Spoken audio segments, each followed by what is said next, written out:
adrenaline. So some people go out seeking it, and for others, in particular first responders, it's just part of day-to-day life.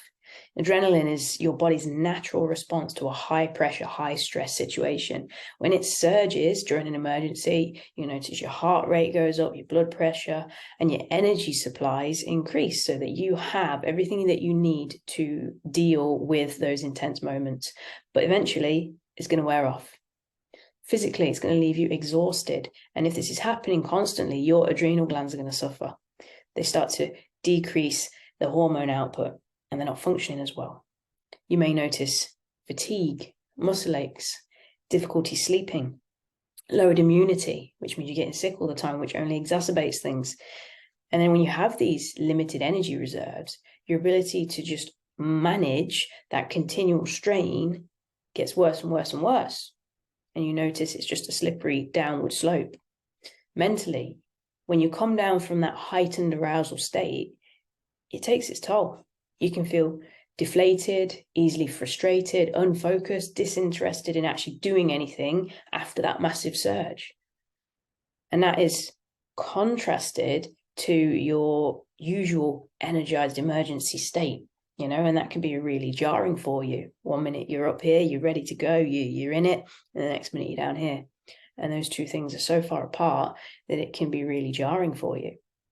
Emotionally, that tends to lead to a feeling of sadness. You can feel a bit melancholy with it, because as all of this adrenaline comes out of the system, you have a calm down. And whereas before you would have been switched on, you would have had clarity, you would have felt strong and ready and energetic, you can now find yourself overthinking, confused, feeling isolated, or just a little bit off, struggling to adjust.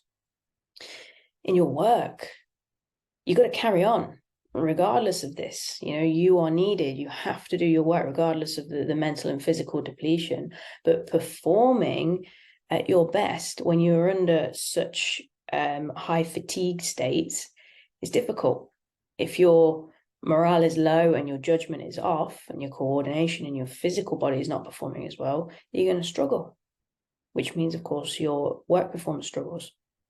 And this is an unavoidable cycle for people who have these jobs and who are constantly facing trauma, but with the right support systems in place, with the right training, with the right habits and the right information and knowledge and tactics, and through proper recovery protocols, then it can be dealt with. And that cycle doesn't have to be as dramatic. Yes, it's going to be part of your world because that is your job. That is what you've chosen to do. And, normal people like me are grateful for that. But it's important that you understand that you have to train yourself to deal with the stresses of that, to build resilience to it, to improve your stress threshold, and of course, be able to actually deal with a career that is constantly punctuated by rising and falling adrenaline. And of course, if you want to learn more about that, drop me a line. We specifically go into a nervous system reset and we talk about how to raise your stress tolerance in the Sovereign Soldier program, or you can come on and join us in the Warriors World group. It's a free group. There's training in there, and there's going to be masterclasses coming up soon as well. So join us in there, because that's where we're really trying to help female first responders thrive and survive in their demanding jobs. So if you want to jump on in there, drop me a line and I'll see you inside.